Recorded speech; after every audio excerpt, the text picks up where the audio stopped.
Now to the Greens leader Christine Milne, who's holding a news conference in Sydney. This war has no time frame attached to it, except getting involved in another quagmire in the Middle East will be a commitment for a long time. The Prime Minister started by saying there would be no boots on the ground. We've now committed 600 into the Middle East, and it is no use saying that they will be just there in an advisory capacity or in airstrikes. Once the airstrikes take place, how are you going to be battling ISIL except on the ground as the fighters move into civilian areas?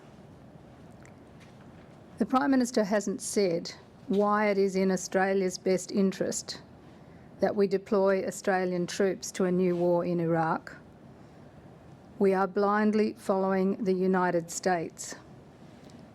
There's no clear definition from our government as to what would constitute success. The Prime Minister has said if the Iraqi government can maintain control over some of its towns, then that would be a success. Well, what does that mean? Which towns? The whole country?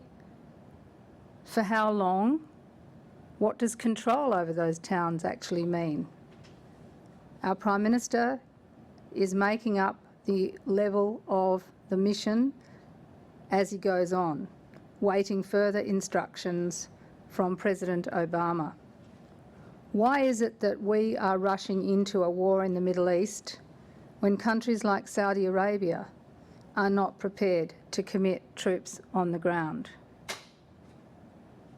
Today we have had an analyst looking at the situation in Indonesia, saying that the chat rooms in Indonesia from potential jihadists are indicating that there's an increased level of risk now from Australian citizens in Bali or other places in Indonesia as a result of Australia's engagement with the United States. The government is claiming that going into a new war in the Middle East will not increase the level of terrorism in Australia. I think the risk goes up. As Mick Kelty said in 2004, our engagement in the Middle East did increase the risk of a terrorist threat. The way that ISIL recruits new people to the cause is to be able to present it as a Western imperial fight against Islam. And by going in after the United States, that will enable those jihadists to ramp up the rhetoric and ramp up their recruitment. The fact is, the Prime Minister still cannot tell Australians why it is in our national interest to go into a new war in Iraq.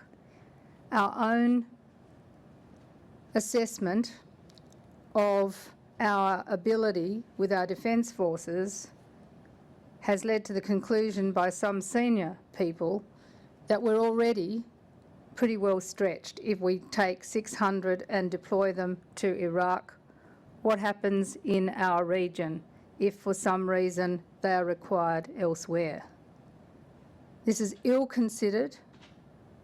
It is a response to the United States, and it shows that Australia is not thinking with an independent foreign policy with a view to what's in our own best interest, and instead we are getting involved in another quagmire.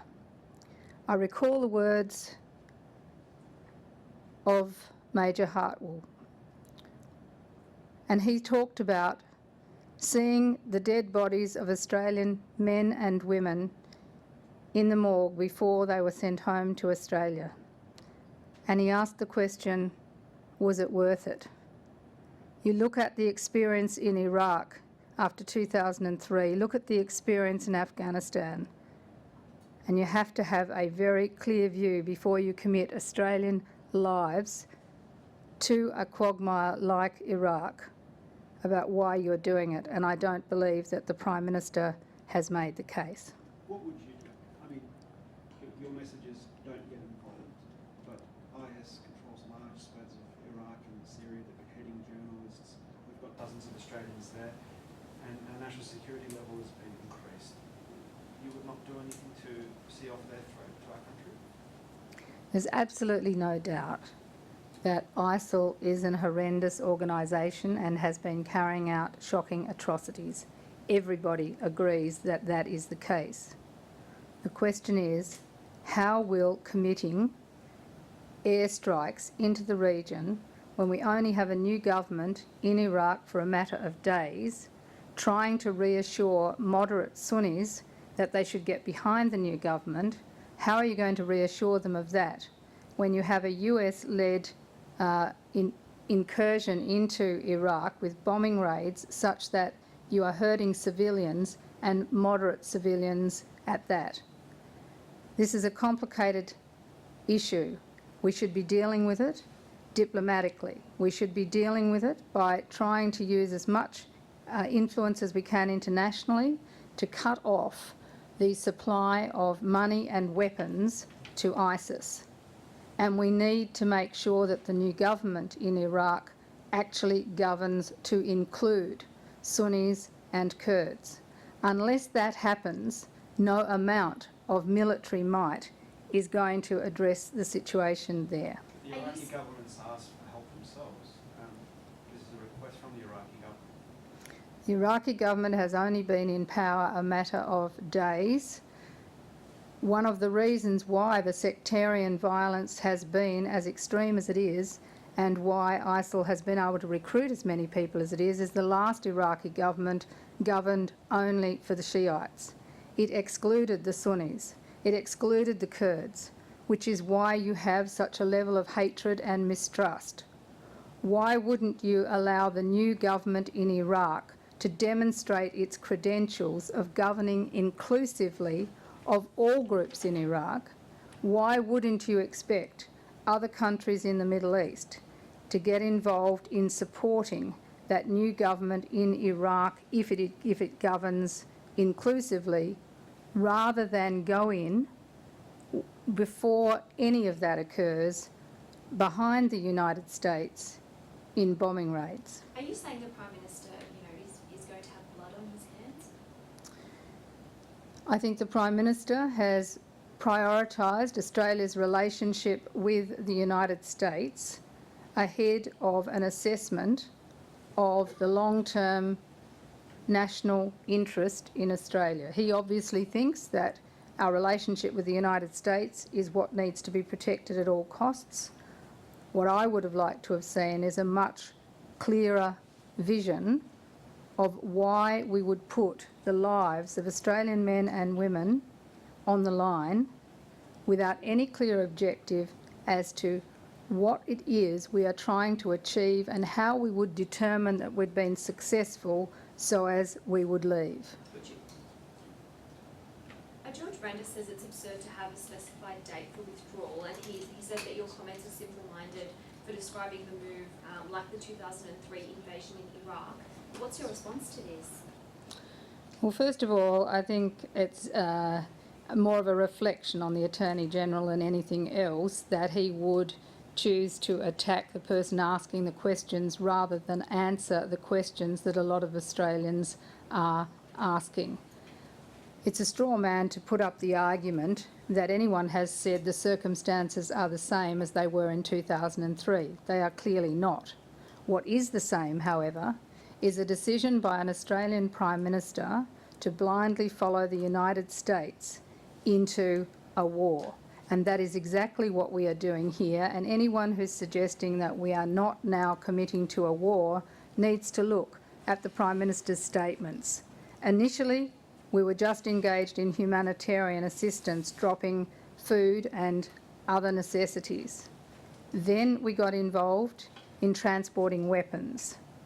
Now we have Super Hornets being committed, 600 troops and RAAF personnel sent to the region, and a Prime Minister now saying that we haven't been asked yet, but we may be asked for more.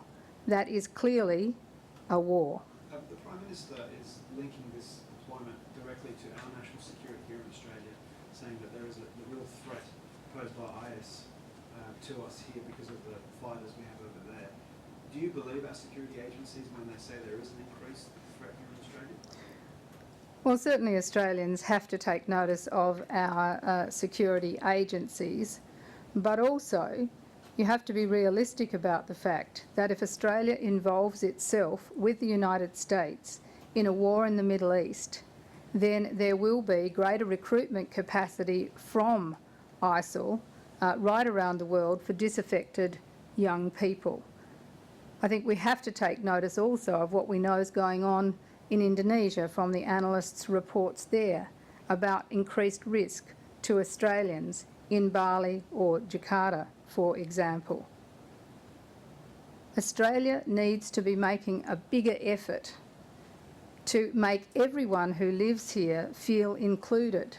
We should be going out of our way to support young, disaffected people so that they don't feel that they have more in common with a jihadist organisation overseas than here. Having said that, our security agencies have said that there's 60 Australians fighting in Syria and Iraq. George Brandis says we don't know who they are.